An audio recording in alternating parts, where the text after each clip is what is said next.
A lot of this isn't going to make sense to you, and I'm sorry about that. I'm just going to start at the beginning, with the house.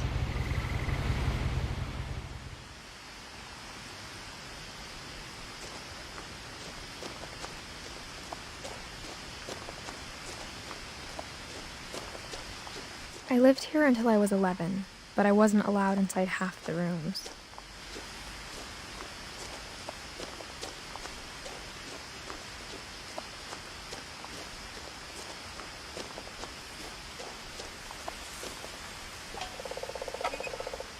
Inside the mailbox were bills from 7 years ago, marked urgent, open immediately.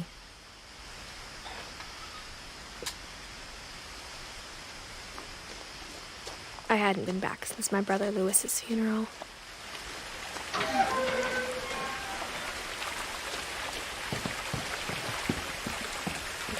In her will, my mother left me a key, but didn't tell me what it unlocked. Maybe she thought I'd know. Or she thought that the mystery would be enough to bring me back.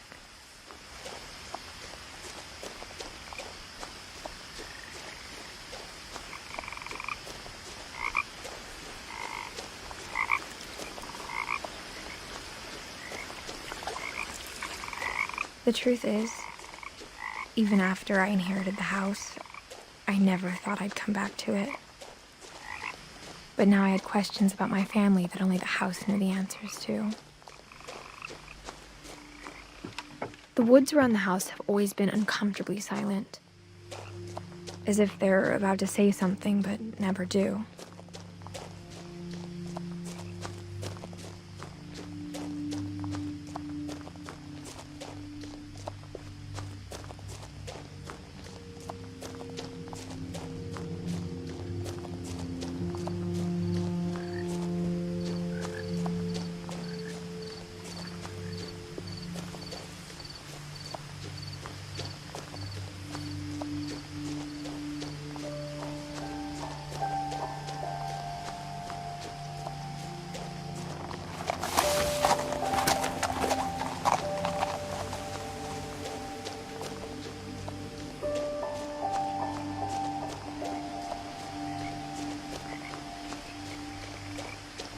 No one had driven this way in a long time, but I saw a few hoof prints.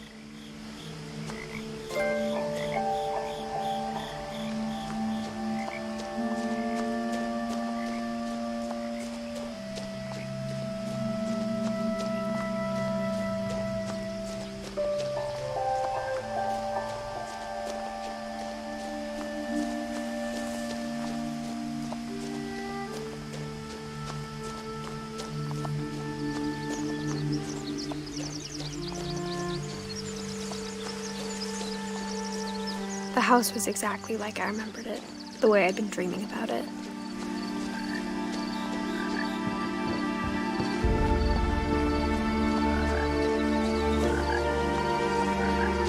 As a child, the house made me uncomfortable in a way I couldn't put into words.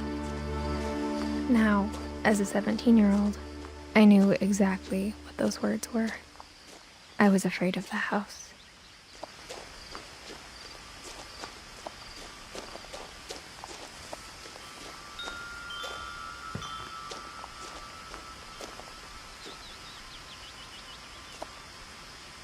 The house felt like it had always been here.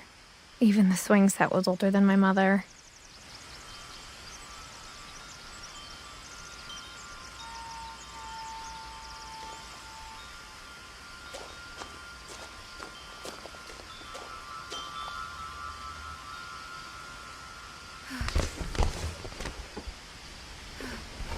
Crawling through the doggy door used to be a lot easier when I was 11.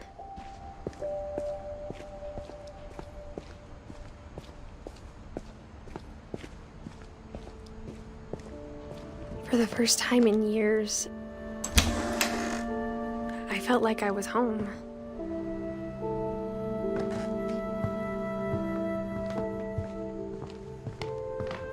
Nothing in the house looked abnormal. There was just too much of it, like a smile with too many teeth.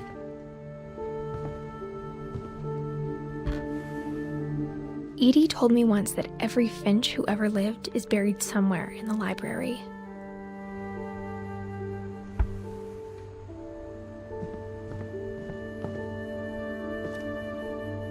After Milton disappeared, Mom sealed up all the bedrooms. Then Edie retaliated and drilled peepholes.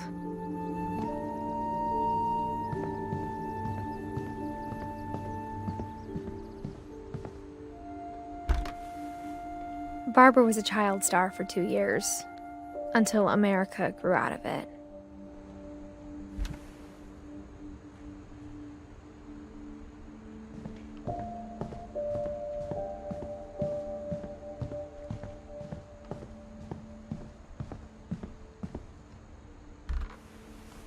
As a kid, I just assumed every house had peepholes and sealed rooms you weren't allowed inside of.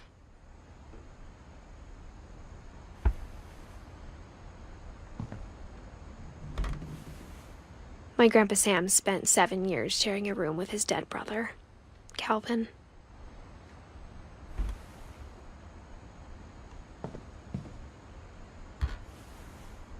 The last time I was in Edith Sr.'s room, I was 10 and she was painting my portrait.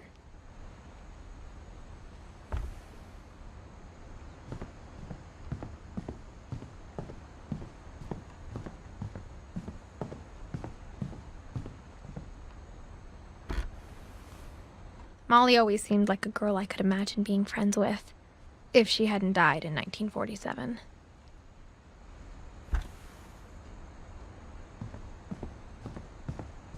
I spent a lot of time playing in Great Uncle Walter's room. I think my mom sometimes regretted not sealing it up.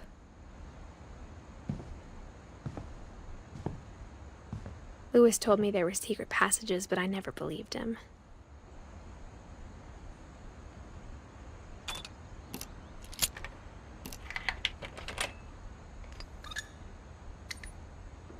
Turns out, my mom was really good at keeping secrets. Now it was time to find out what my mom had been afraid of.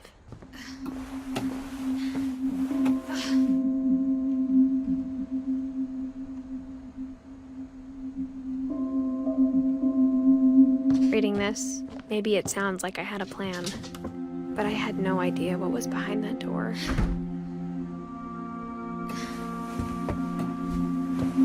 Just like I had no idea where all this was gonna lead.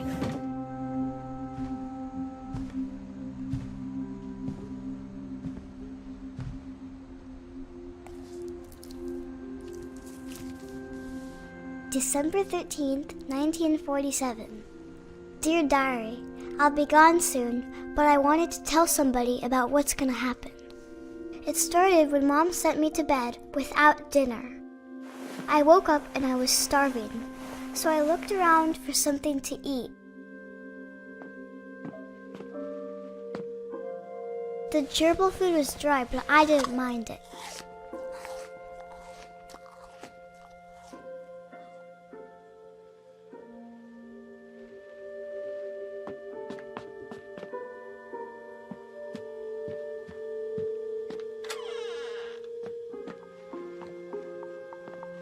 I kept eating and eating.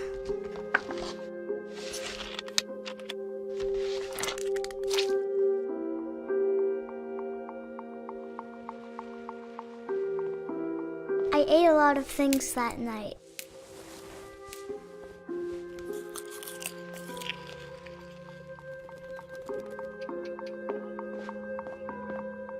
Then I heard chirping outside my window. It was a barn swallow going back to her nest. I reached out for her.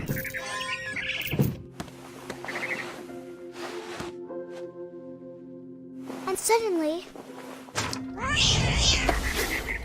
I was a cat.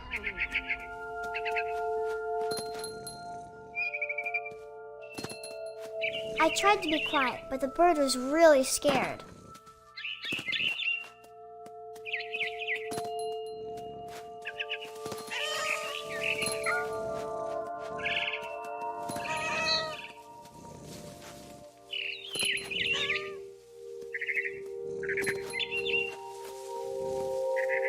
I jumped and I almost got her.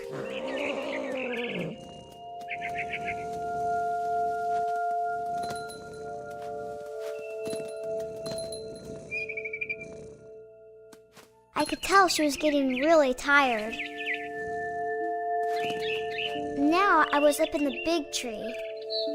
I promised Dad I wouldn't climb it anymore. All I cared about was eating that mama bird. I gobbled her up. And suddenly, I was an owl. First, all I heard was the wind. Then I heard little teeth nibbling in the grass.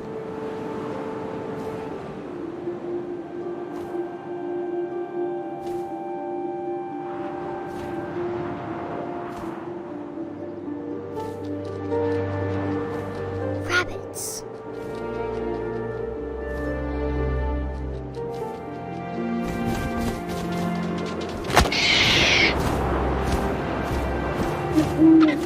I imagined his face looking up and seeing mine through my talons. I swallowed him up, and I didn't chew one bit. Then I flew off to find something bigger.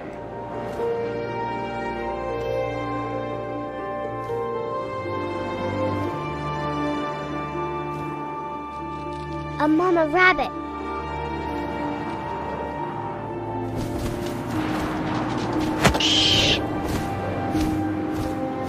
She was almost too big to carry. I started choking, but I couldn't stop eating.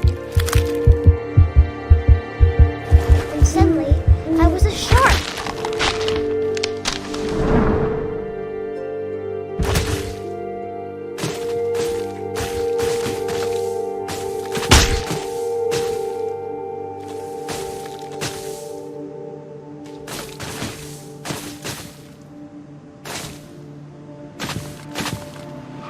I rolled off a cliff and into the ocean. Now, I was hungrier than ever.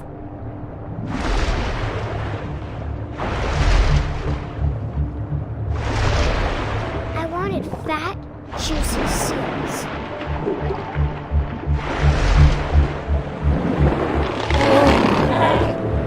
I tore off her flipper, and it tasted really good.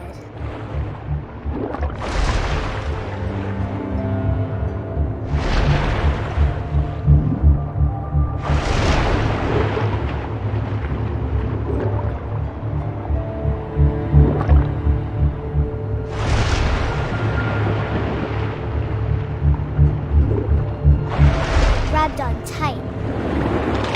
But I was so hungry, I jumped out of the water. When I opened my eyes, everything had changed.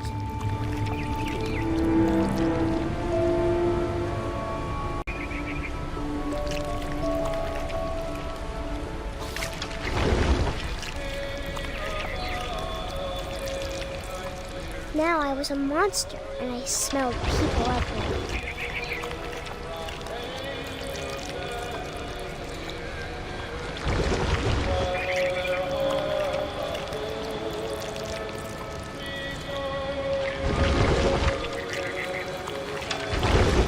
I was big, but I moved real quiet.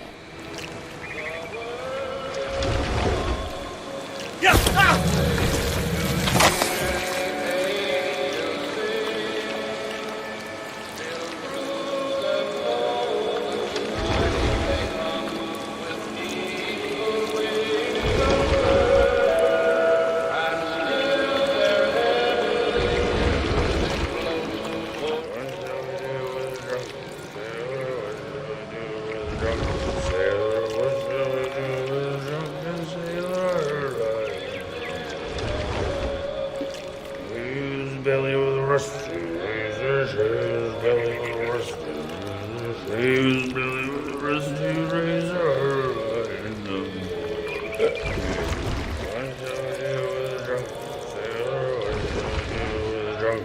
sailor, what shall we do with a drunken sailor?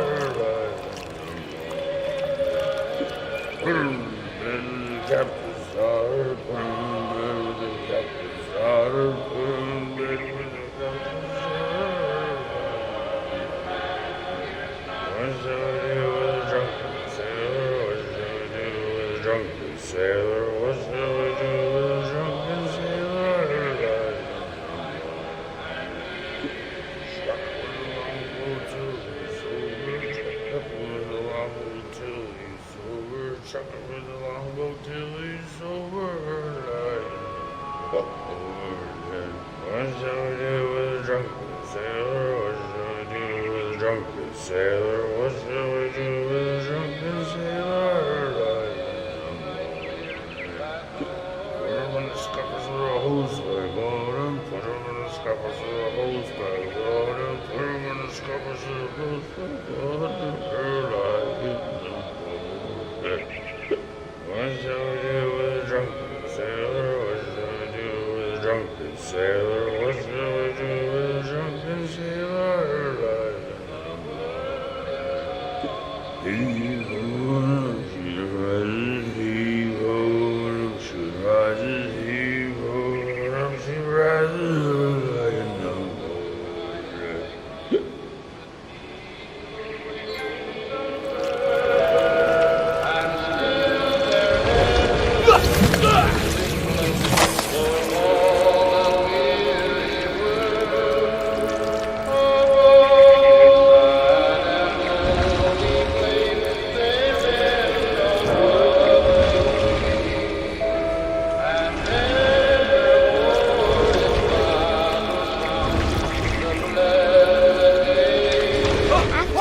Passenger, I was still hungry, and to cross the water I smelled something new, something I had to have, so I swam towards it.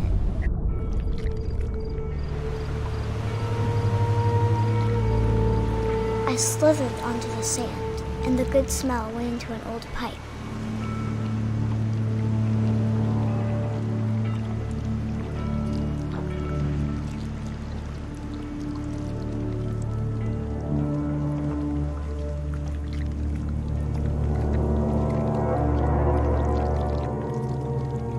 I got closer and closer.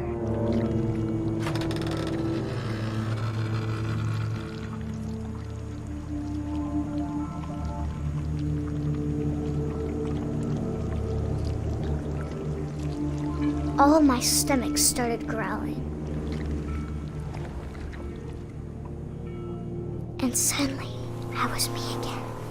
I held my breath for a long time, but I couldn't hear anything.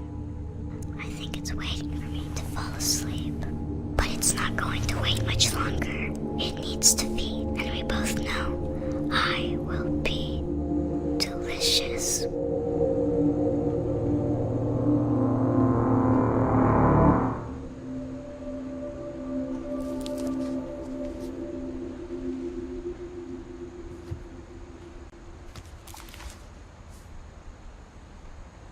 I'm not sure if I believed all of that, but I'm sure Edie would have.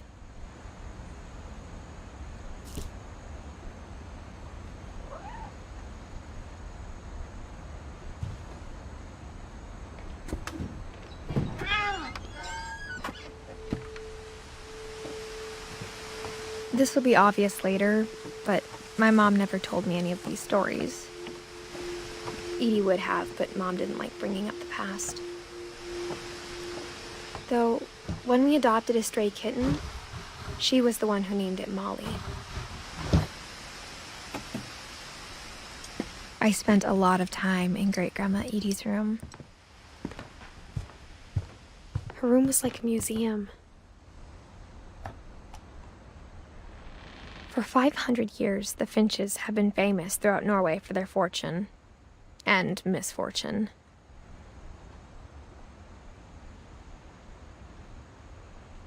Odin Finch buries the latest victims of the family curse, his wife Ingeborg and their newborn son, Johan. On January 7th, 1937, he set sail with his family and his house, hoping to leave the curse behind. But 40-foot waves off the coast of Washington send the house and Odin to the bottom of the sea. Odin's daughter Edie, with husband Sven and baby Molly, step ashore on their new home, Orcas Island. Edith Finch is the first to be buried in the new family cemetery.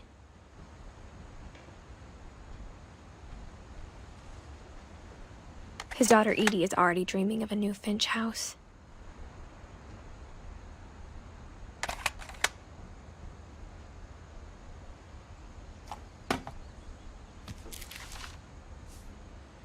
Whatever's wrong with this family, it goes back a long ways.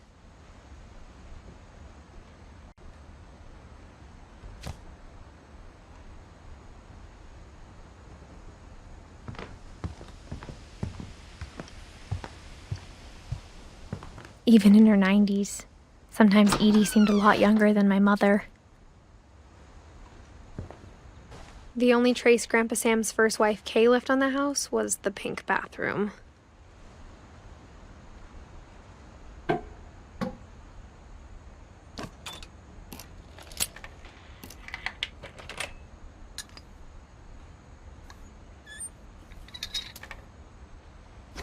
There's a secret in this bathroom. It's in the last place you would look. It isn't in the cupboard. It's hidden in this book.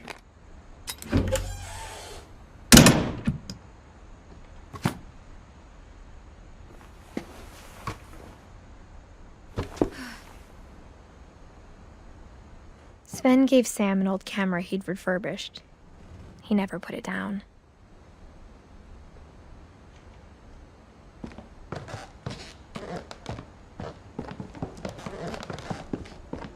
From the paintings on the wall, it was clear my brother Milton had been here before me.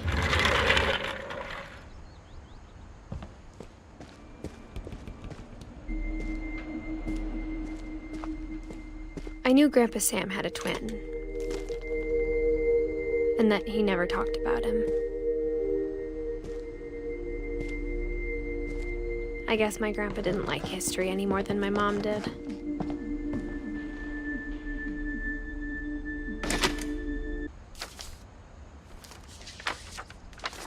How I Want to Remember My Brother by Sam Finch.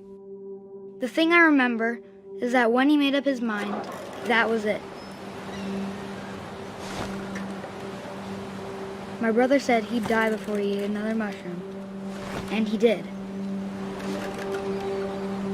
At Barbara's funeral, we swore we'd never be afraid again, and he wasn't. I think Calvin always wanted to fly.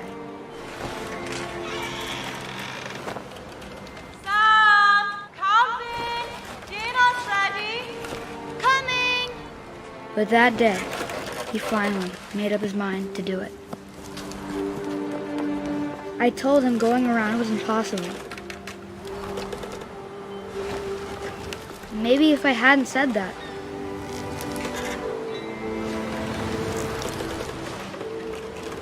Calvin, I'm not gonna tell you again. Or maybe if the wind hadn't picked up. Then maybe he'd still be here. But I doubt it. I think he'd already made up his mind. That's what I want to remember about my brother.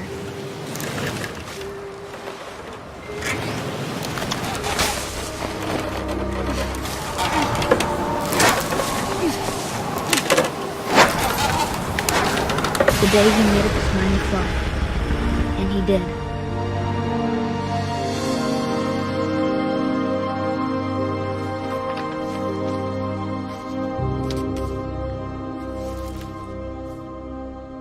Calvin's story felt strangely familiar. When I was younger, I remember trying to do the exact same thing.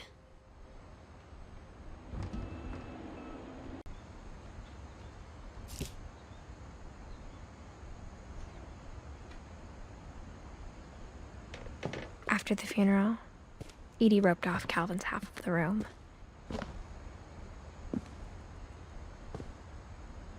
Mom said Grandpa Sam enlisted at 18 and never set foot in the room again.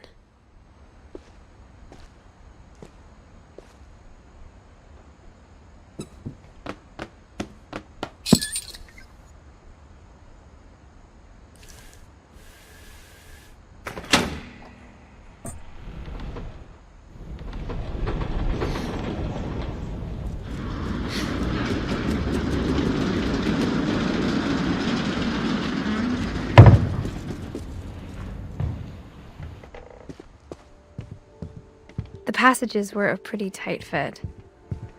They'd obviously been built for smaller hands and bellies.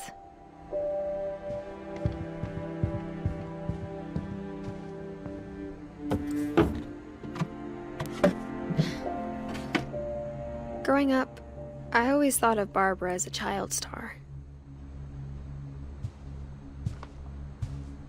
I never thought about how hard it must have been for her afterwards.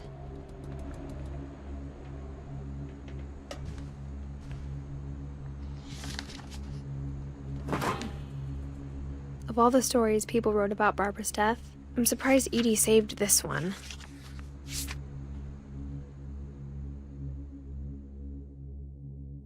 Old Jack here with another ghastly tale inspired by America's most unfortunate family.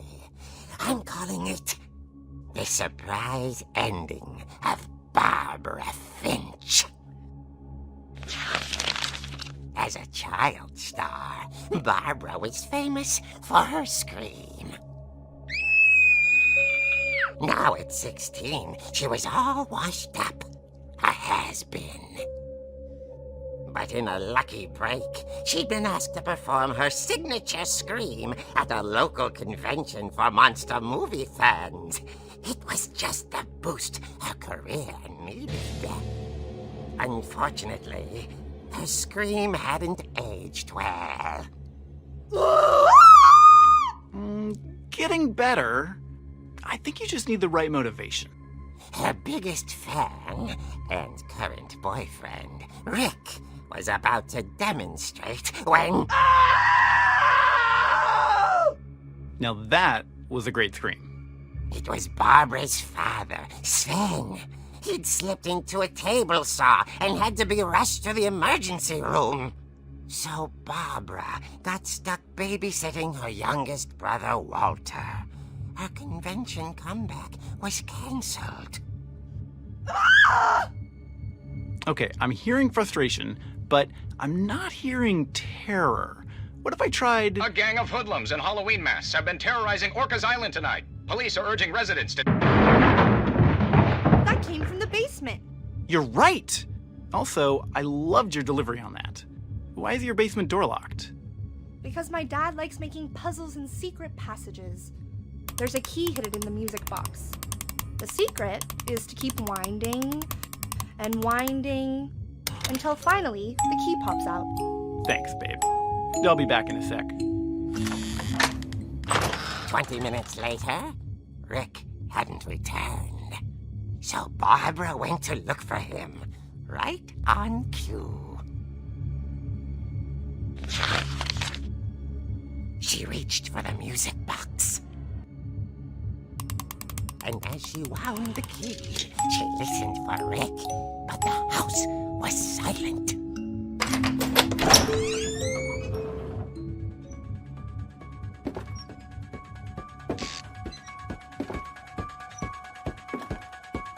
She found Rick's crutch and imagined the worst.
The gang's leader is the infamous Hookman killer, Dr. Carl Hamill, who impaled and then ate his family 10 years ago tonight.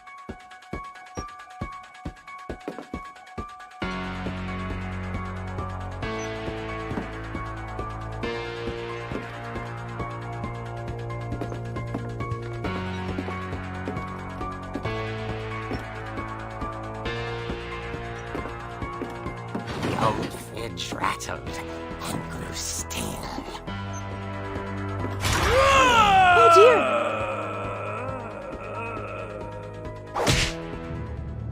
Oh! Rick? Barb, relax. I was just trying to scare you to help you find your scream. Well, I'm not scared, Rick. I'm furious.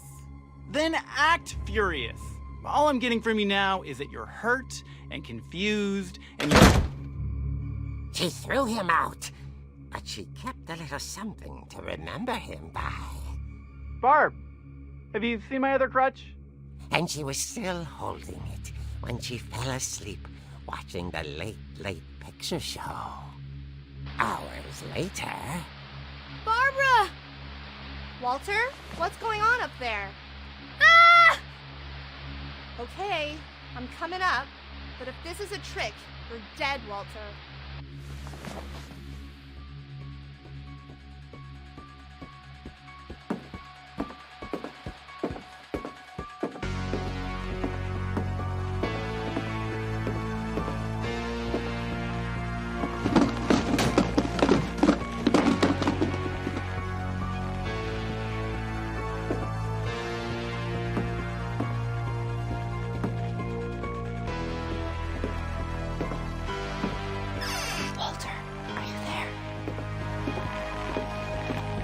Walter had vanished, but his bedside radio was still on. Orcas Island police describe the man as 6 feet tall, with a steel hook for a hand. Residents are urged to lock all doors and windows and notify the police of any suspicious activity.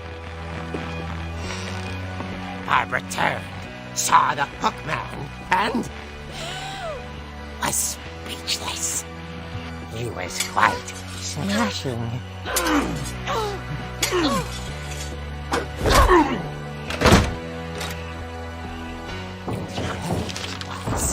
He couldn't get enough of Barbara. Okay, Barbara, there's gotta be another way out of here. That night, she played her part beautifully.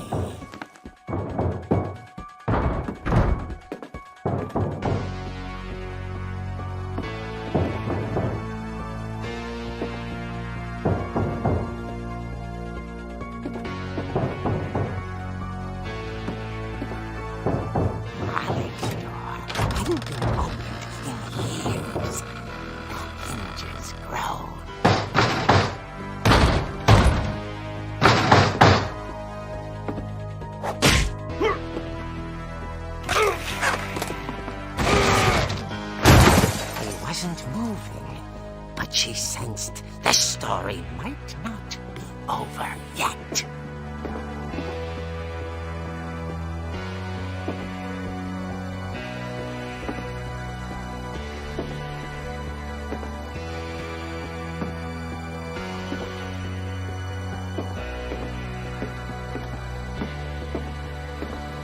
The hookman had vanished. She listened for his breathing, but all she heard was...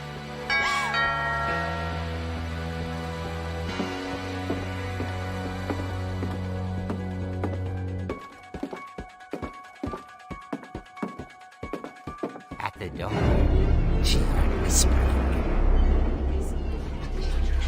It was coming from inside the house.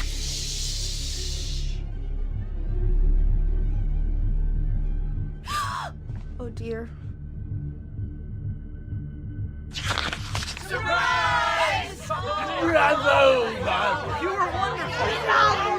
monsters had come to surprise her. For Barbara, it was a dream come true. Then she saw what kind of monsters they were, and she realized what was about to happen. She was going to be famous. And with her final breath, Barbara Finch gave the performance of her life.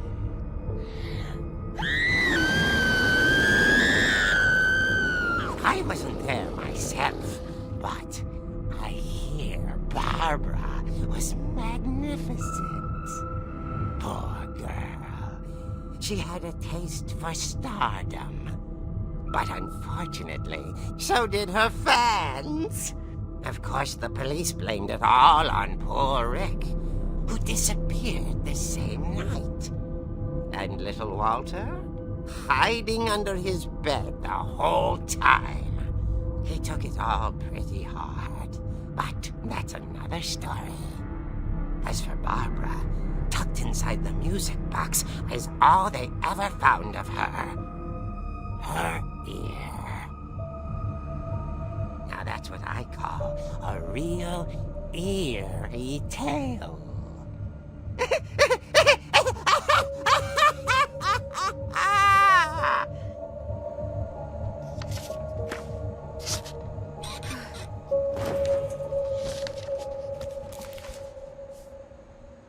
Edie told me all Barbara wanted was to be remembered, as absurd as that comic was. Maybe what Edie saw was a happy ending.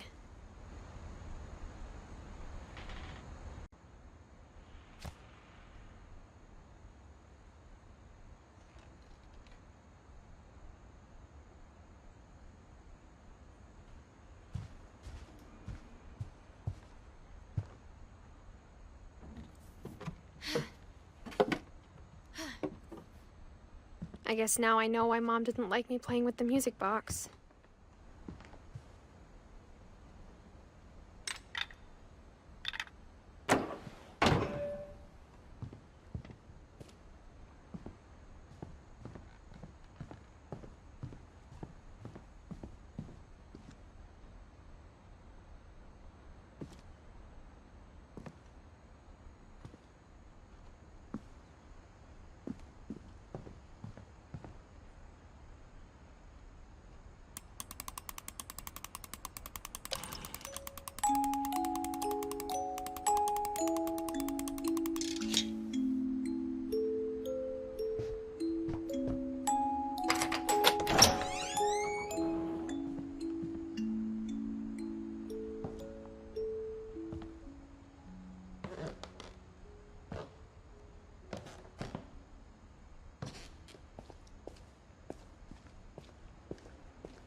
I saw Edie sneak down to the basement once, carrying packages.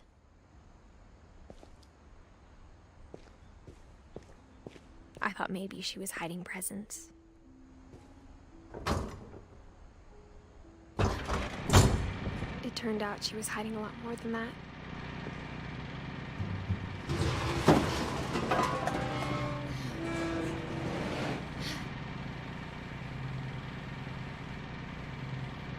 I remember asking Mom once about where Walter had gone.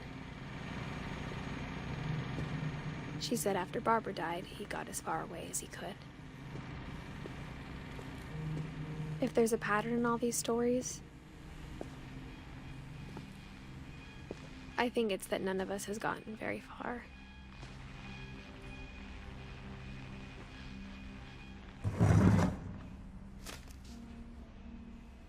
Goodbye, everyone. I can't believe I've been down here for 30 years. On that first day, after the shaking started, I didn't think I'd survive a week.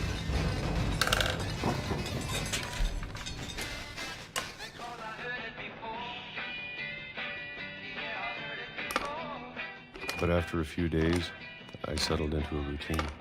That's what kept me sane. Having a schedule, living for today. I always expected to be dead tomorrow. But if you wait long enough, you get used to anything.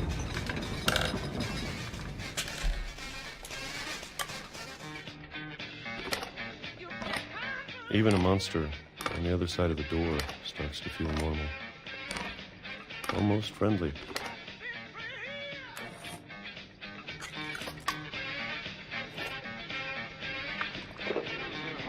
And then one day, everything just stopped. Whatever that thing was, it was gone. Maybe it got tired of waiting. Or maybe I just got tired of being afraid.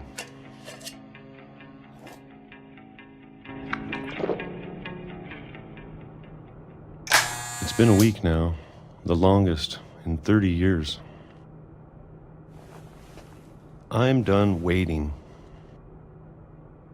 I have to leave while I still can.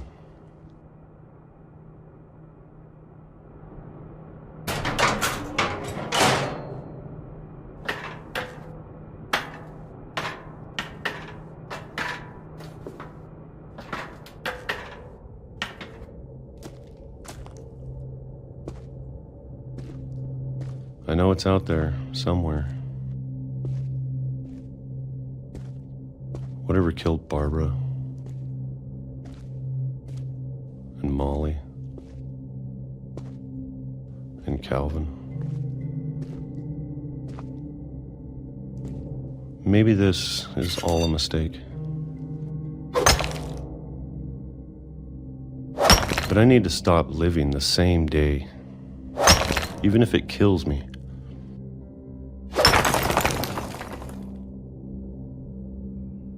Whatever's out there, I want you to know I'm ready for it. I'm going to appreciate all of it, especially the food. I don't mind if I only have a year left, or a month, or a single week. I'd be happy with one new day. I can already imagine the sun on my face.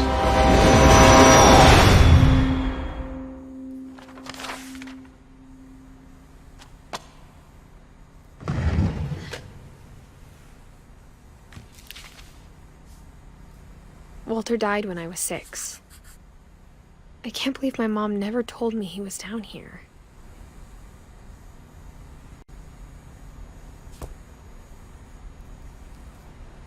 I'm sure my mom was trying to protect me.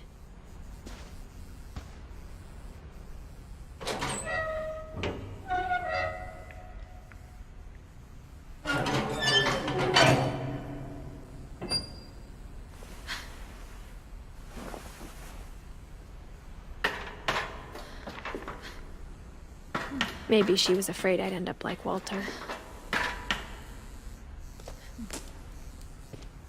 But if she never told me about an uncle under the house, I can only imagine what else she was hiding. I don't want to make the same mistakes she made, trying to bury something that's still alive.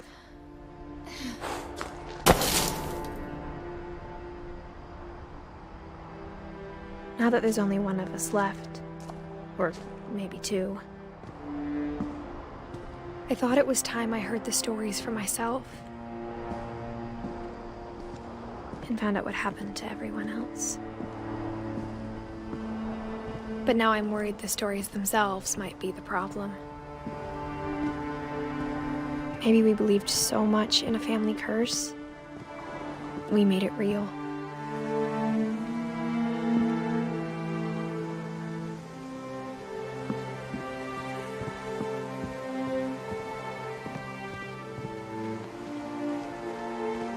I don't know if I should even be writing this.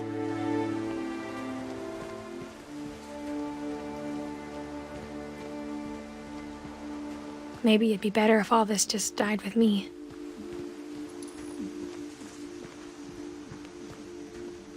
But I thought you should know about your family. And the history you're a part of.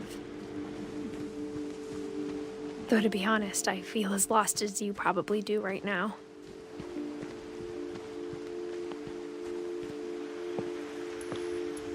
I think the people in these stories believed them, for what that's worth.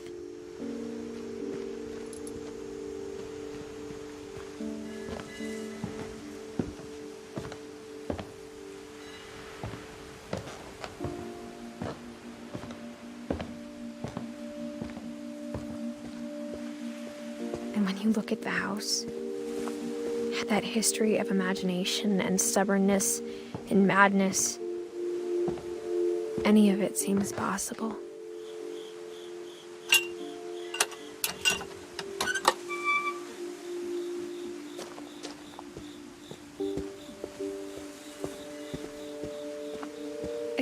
We've been surrounded by death for so long, we've just gotten used to it. What kind of family finishes building a cemetery before starting the house?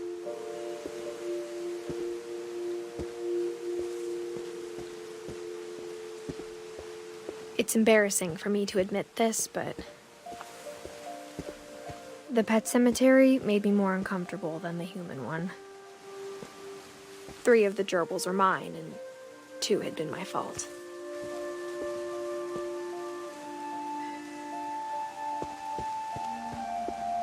Sven built the house, but it was Edie who designed the cemetery.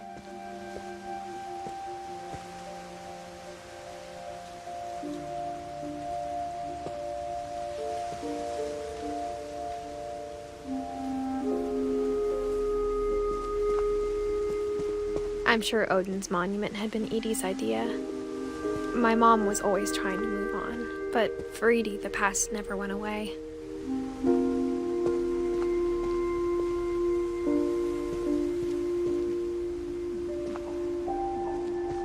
She could see it poking out of the water at low tide.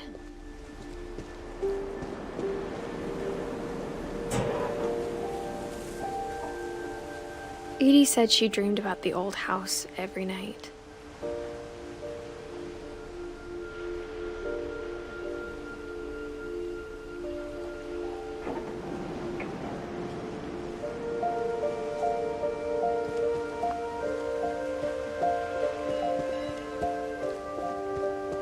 Edie's side was always easier for me to understand.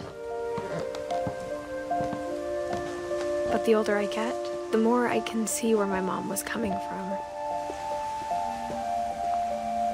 Her dad had been pretty strict, but it wasn't enough to save her brothers. She was just trying to do better. She lost 2 of her brothers, just like I did. I get why she tried so hard to protect us.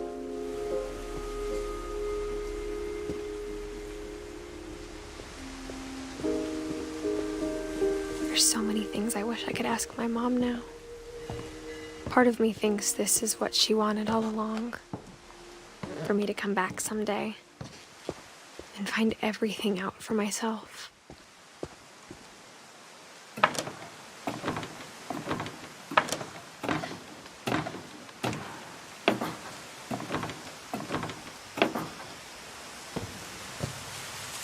But looking back on it now, if she told me there was going to be so much climbing, I never would have come when I was 22 weeks pregnant.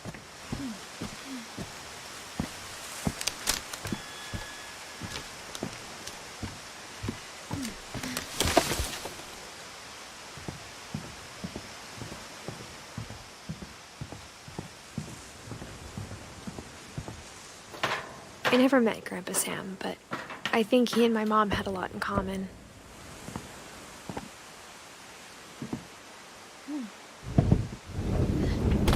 They were both pretty intense.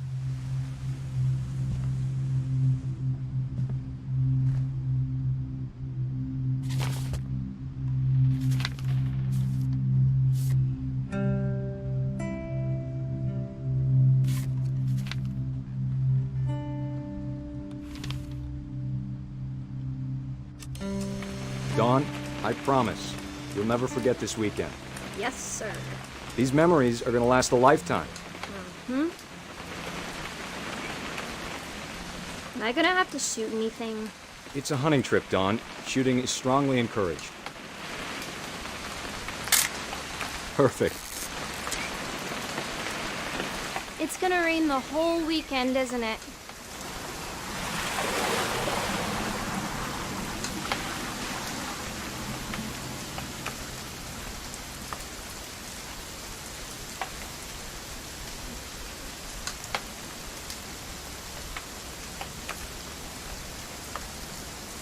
I will never forget this weekend, Dad. That's the spirit.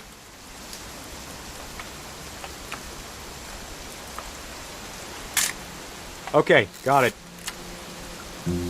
I'm gonna take some pictures, okay? Just be careful. That camera's older than you are.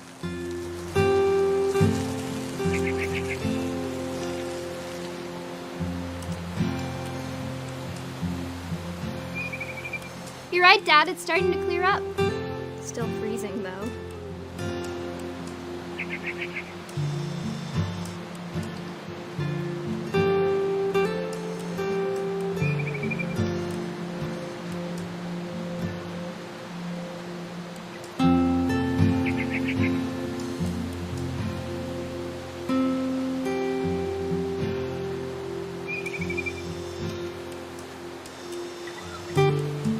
Definitely should not have drunk all that coffee. Hold still while I take a picture. Hey! That's a keeper. I'm just saying, I'm not always gonna be here, Dawn. You'll need to remember this stuff, if you want to survive. I'll be fine, Dad. You know who else thought he was gonna be fine? Some guy who died. Dawn, I'm being serious. I know, Dad. You're always serious.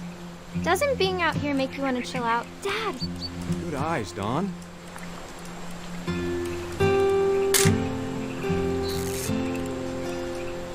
Before you take the shot, let me get a picture of you.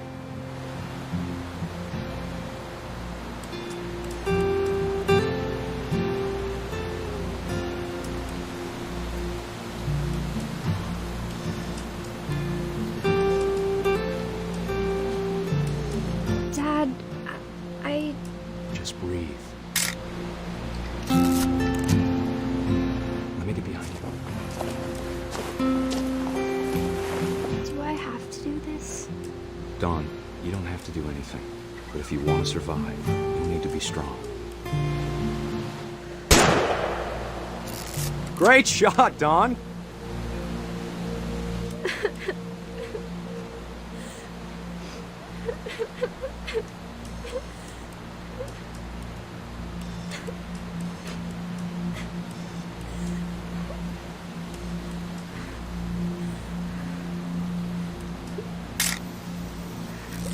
I'm proud of you, Dawn. Always remember that, okay?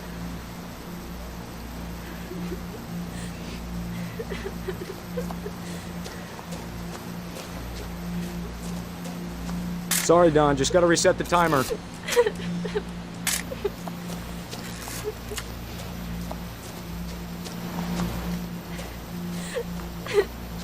Dad, it's twitching. I think That's it's totally normal, Dawn. Just focus on the camera. Try not to think about— Dad!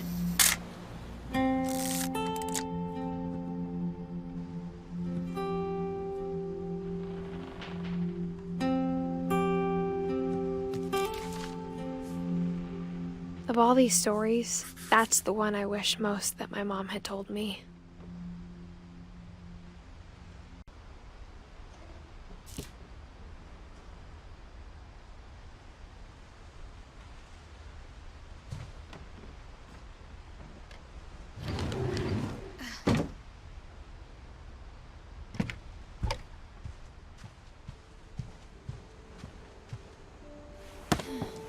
After Sam died, my mom and Edie got really close. They'd both lost a lot.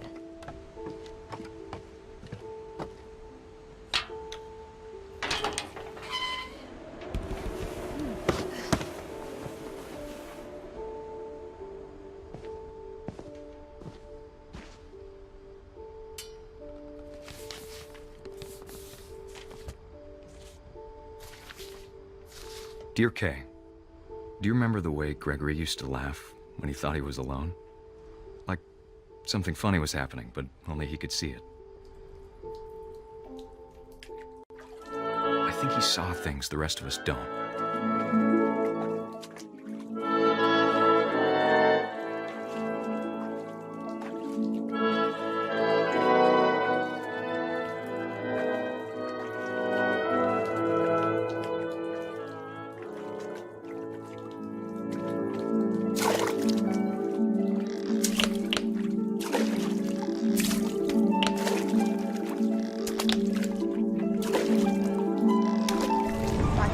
Gregory, it's time to... Hold on, sweetie.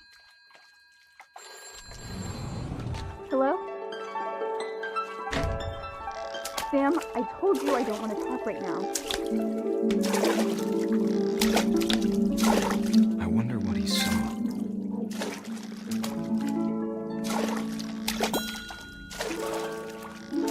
what his world was like.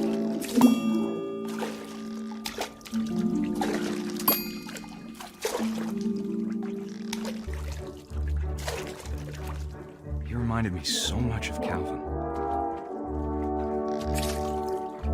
Lost in his imagination. Whatever it was he saw, it sure made him happy.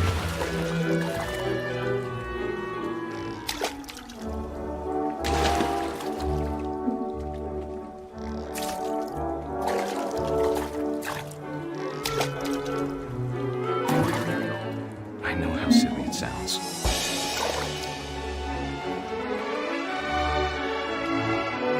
But I worried about a baby being too happy. But I could feel him slipping away. Sorry about that, Gregory. I know you did everything you could. Maybe if I hadn't called that night.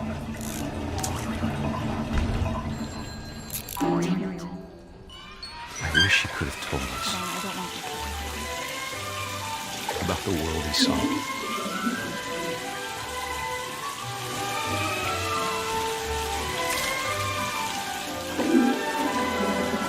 There's so much I don't understand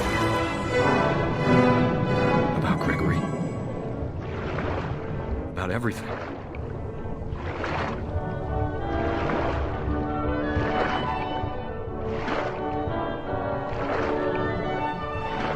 But I know what happened wasn't your fault.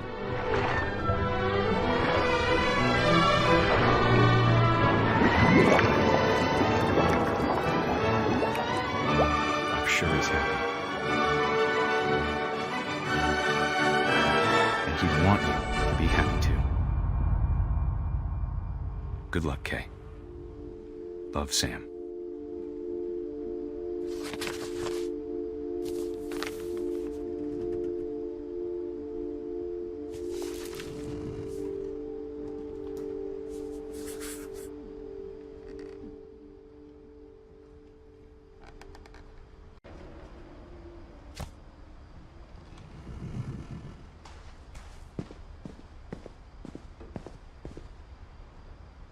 I can't imagine my mom ever writing poetry, and yet... A poem for Gus, who always said the wedding was a bad idea. Our father never hit us kids, at least not very hard, before the day my brother said with teenage disregard that he'd be dead before he'd see a wedding in our yard.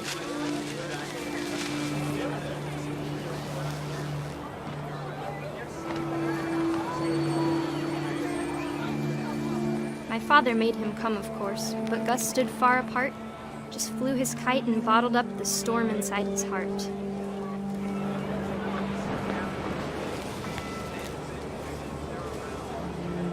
I tried to talk him out of it, but though he'd never met her, "We don't need a stepmom," were the words that I now pronounce you husband and wife. You may kiss the bride.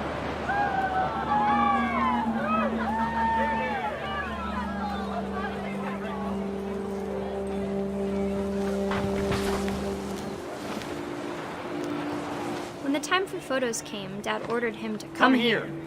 But Gus declined, and as a sign held up his middle finger.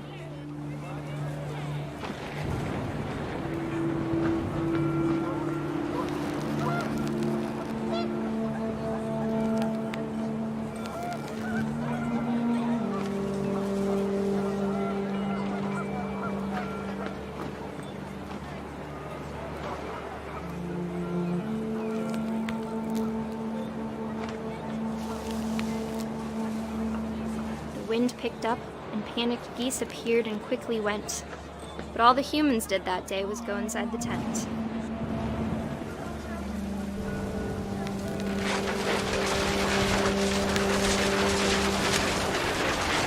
The rain came down in buckets then, but no one seemed afraid that nature might destroy the tent our dad had crudely made.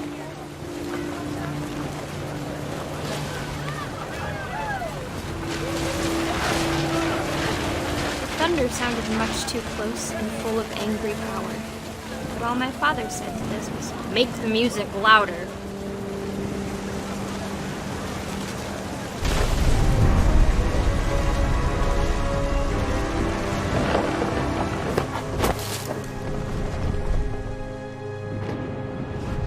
wish that I could truly say I thought about you on that day.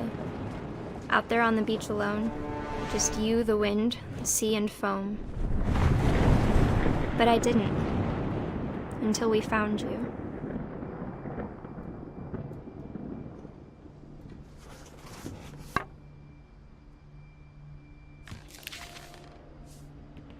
She never talked about him, but Mom told me once if I was a boy, they were going to name me Gus.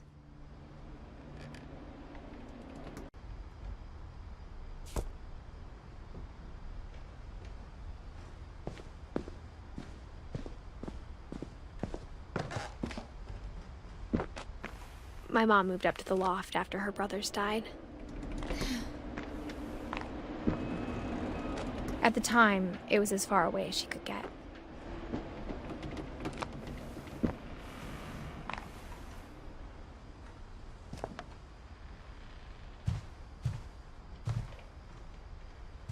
She spent a summer building houses in Calcutta, where she met my dad, Sanjay.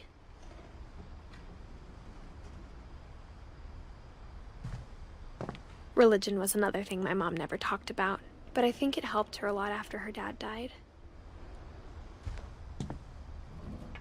My mom moved to India a week after graduation and got a job teaching English. Louis was born a year later. When my dad died, I don't think Mom knew where else to go. I'm sure Edie was happy to have her back. The house had to get a little bigger, but Edie was used to that. And for a while, things were good. Almost normal. But it didn't last. The beginning of the end was Milton's 10th birthday, when Edie gave him a castle.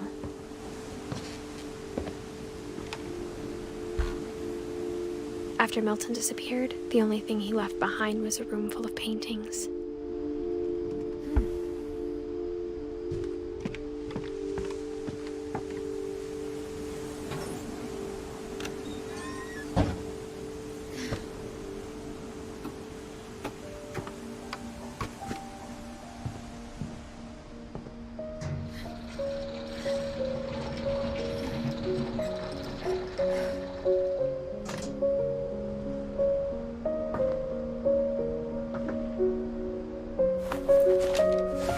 Milton Finch in The Magic Paintbrush.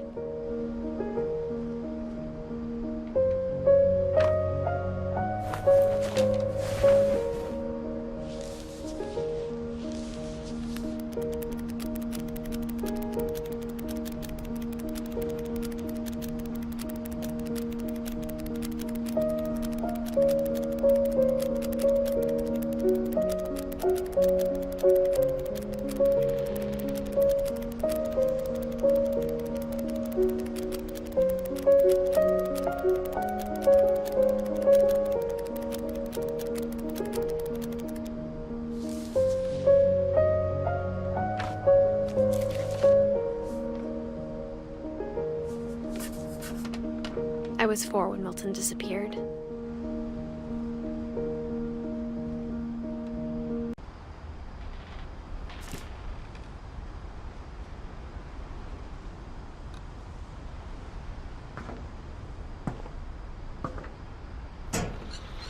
Mom spent months searching for my brother.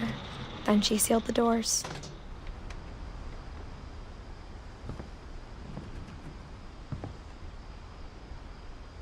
Whatever Milton had found in the house, Mom didn't want it getting out.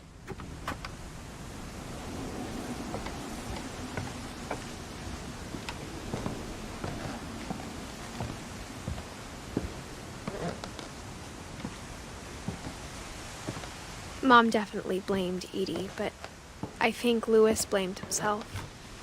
After he graduated, he just spent more and more time in his room, until Mom got him a job at the cannery. Everyone always told me to stay out of Louis's room, except Louis.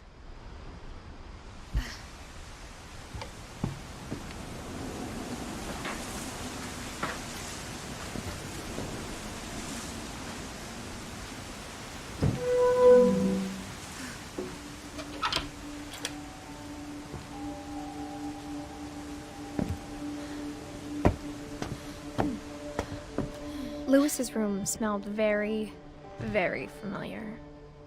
That part of him lived on.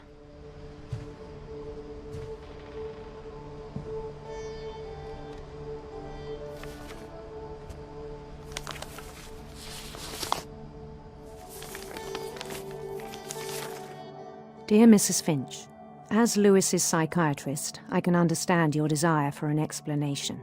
As I see it, the trouble began in January, shortly after we convinced your son to seek treatment for substance abuse. Newly sober, I believe Lewis first noticed the monotony of his daily life.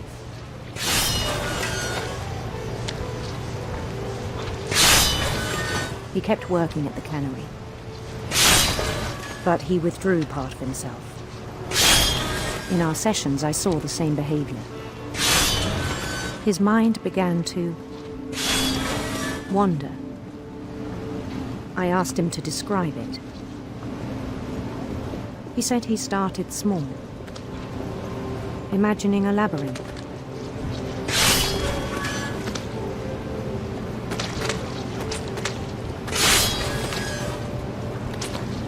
He'd feel his way about. Then something moved. Bats. And toads.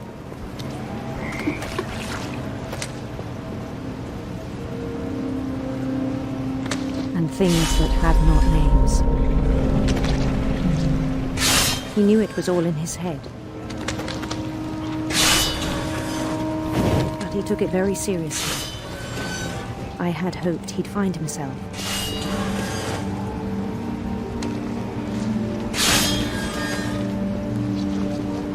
But he found something more. I worried about him then.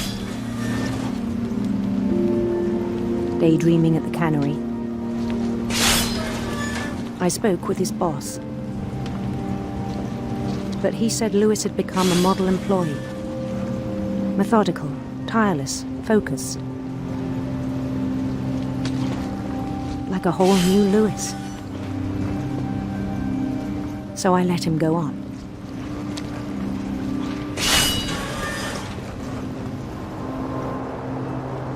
I even encouraged him. It seemed very promising at first. He told me he'd made a new friend.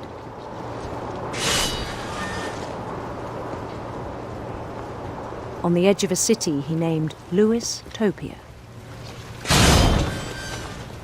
He built the city up slowly, brick by brick. Then he made musicians.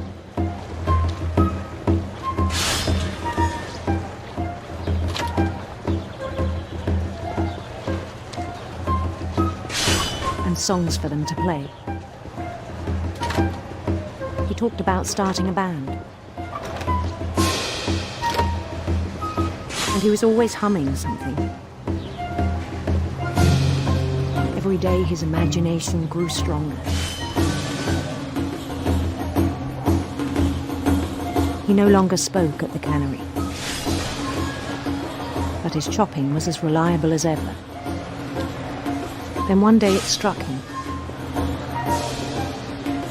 that all the cheering crowds, even the stones under his feet, were all in his imagination, so he could do whatever he wished.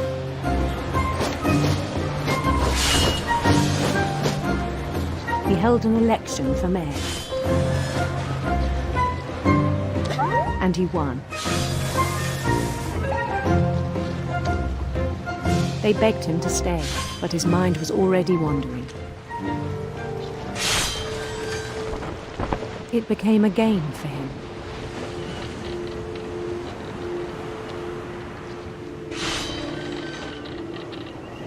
He'd conquer a city, then immediately push on. New Louisville.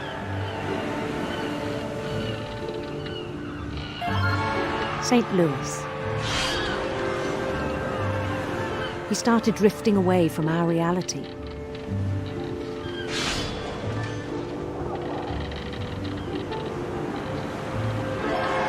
Minneapolis. until one day he forgot to go home from the cannery.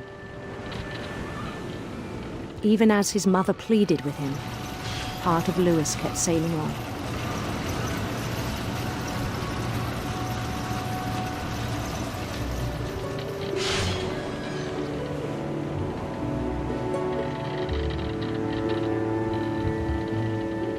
In Lewisburg, he heard rumors of a beautiful prince.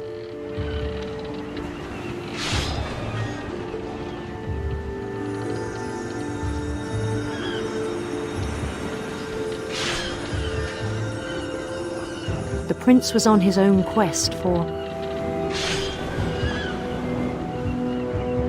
sinister serpents.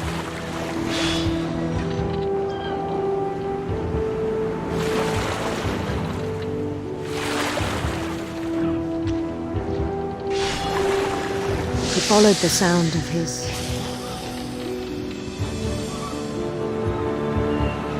electric sitar.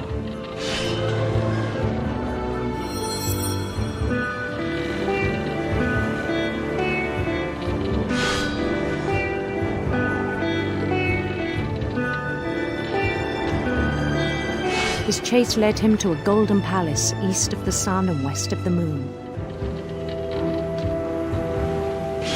Even then, his logic remained sound. He knew the world was all in his imagination.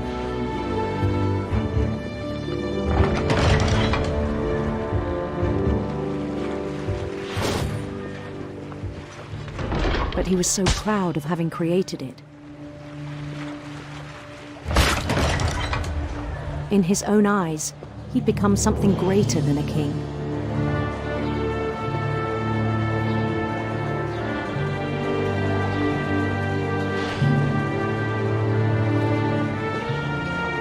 For someone who'd never known success in the real world, I think it was overwhelming. And then it struck him that the real Lewis was not the one chopping salmon, but the one climbing the steps of a golden palace.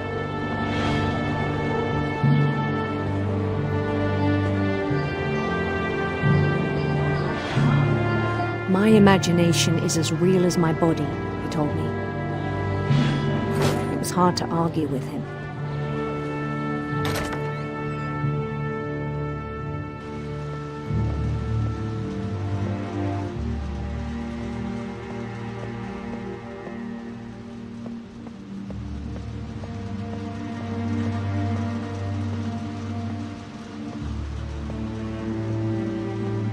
Began to forget the world we know.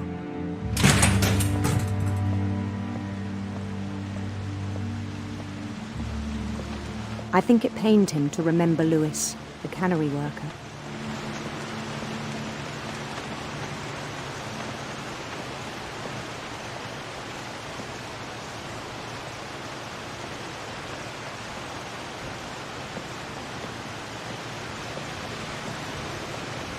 He began to despise the man with a royal contempt.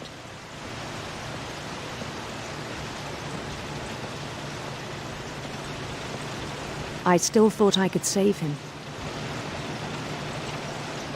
Even after he said he was being crowned king over all the lands of wonder.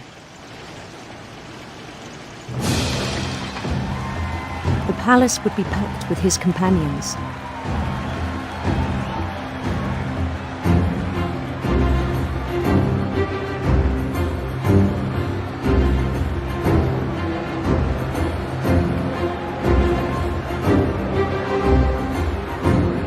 Including the wise Calico who'd insisted on inviting him.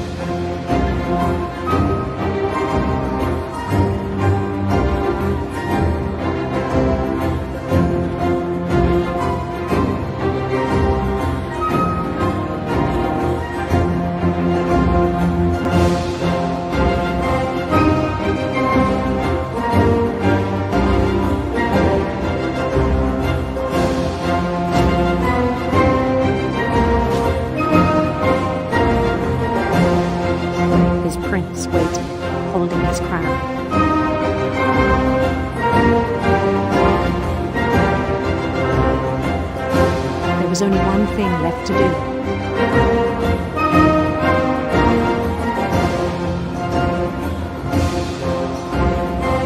Bend down his head.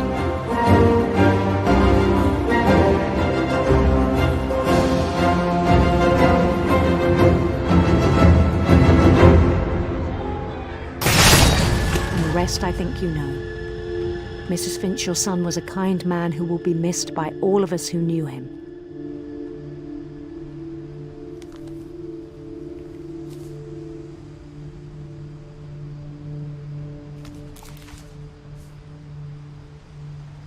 My brother was really cool. I wish you could have met him.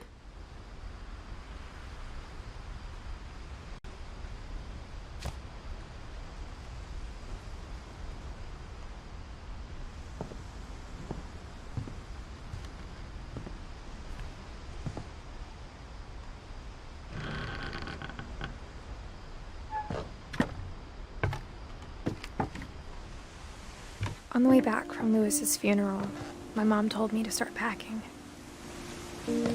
She waited until the day before we left to tell Edie. I'm not sure if she wanted to make it easier or harder.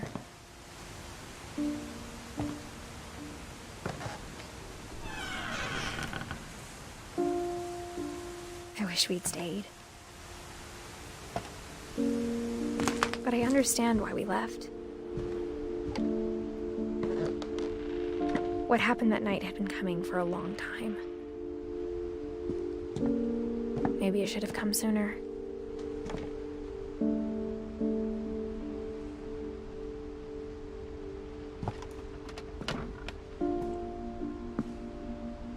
But it had to end one way or another. All that's left now is to tell you about that last night.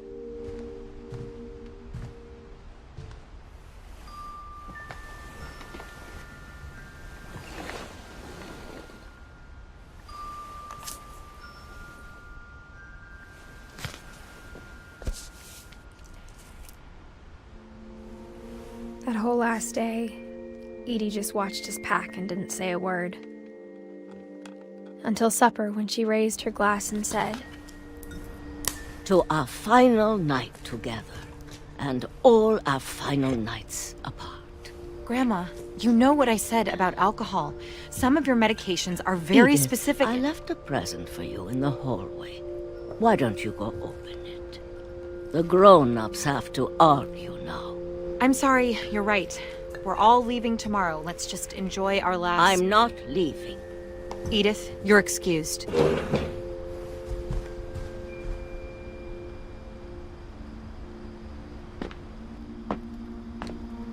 The power had been shut off that morning, but Edie always had plenty of candles.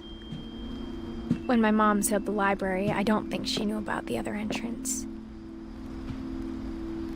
Or that Edie had a key to it.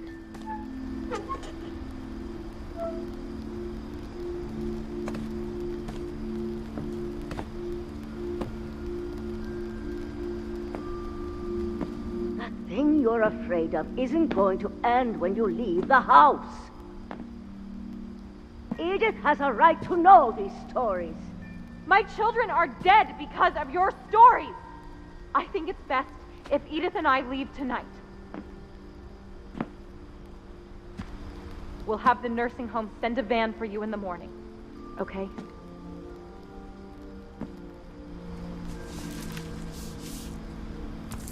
Dear Edith, there's so many stories I wish I could tell you, but there's only time for one. This is about what happened on the night you were born. That night, the tide went way, way out. It was the first and last time I ever saw the old house aground. There'd been an earthquake out in the middle of the ocean. They called it the lowest tide in 1,000 years. God, it smelled awful. You know, I've seen that house every day of my life. But I never thought I'd go back to it. When the fog rolled in, I lost my way.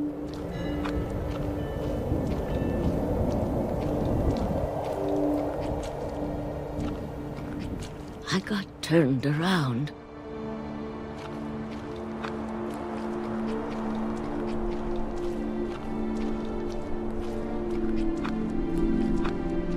For a while, I wandered.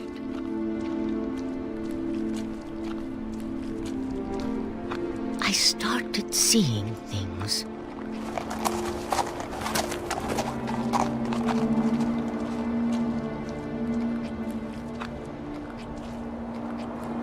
Things I'd forgotten had ever existed.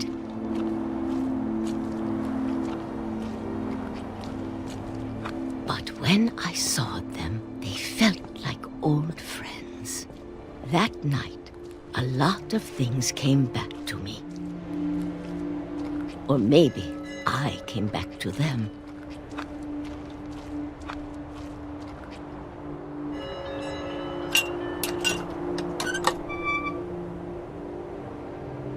Things I can't explain, but that I need you to try and... Edith, what are you doing in here?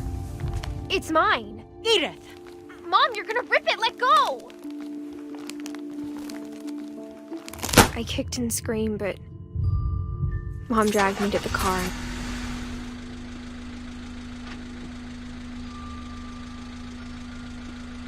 I never saw Great-Grandma Edie again. The next morning, the van came to pick her up, but she was already gone. After that, we moved around a lot.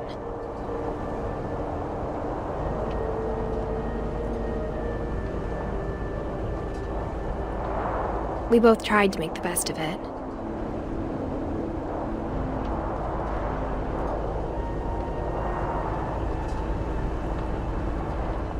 A few years went by.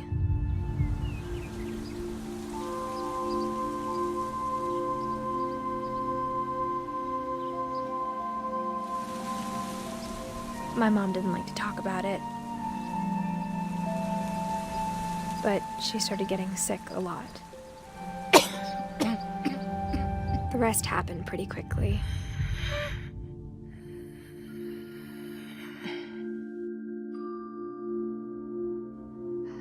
She got better for a while, and then she didn't.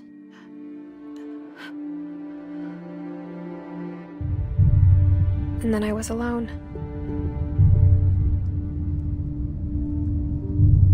The last Finch left alive.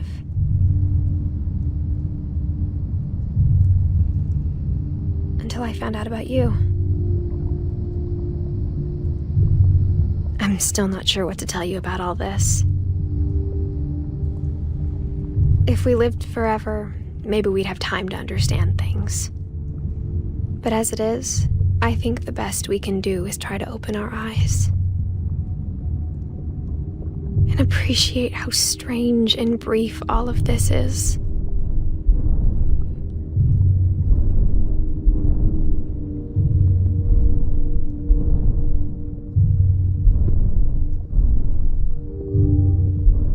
This journal was supposed to be for you.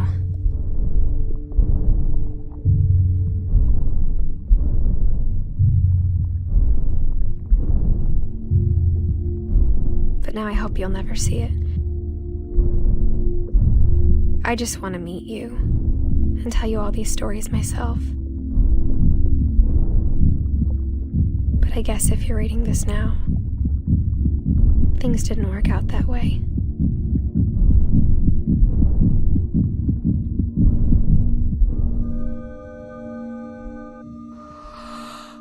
This is where your story begins. I'm sorry I won't be there to see it. It's a lot to ask, but I don't want you to be sad that I'm gone. I want you to be amazed that any of us ever had a chance to be here at all. Good luck.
I knew Grandpa Sam had a twin.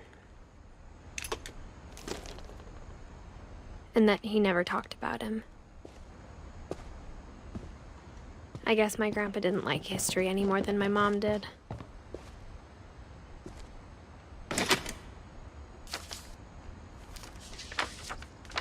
How I Want to Remember My Brother by Sam Finch.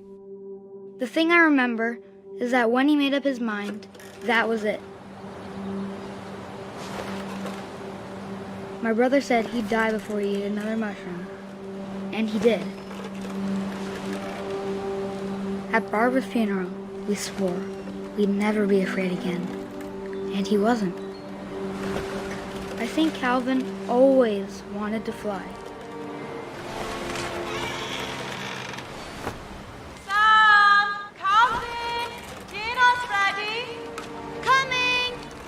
But that day, he finally made up his mind to do it. I told him going around was impossible. Maybe if I hadn't said that.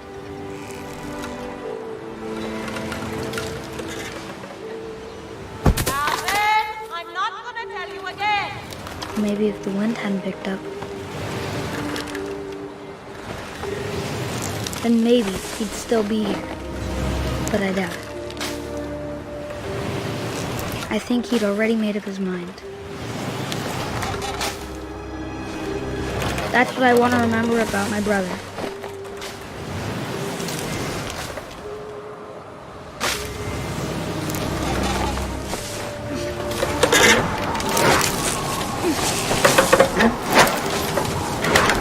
The day he made up his mind to fly. And he did.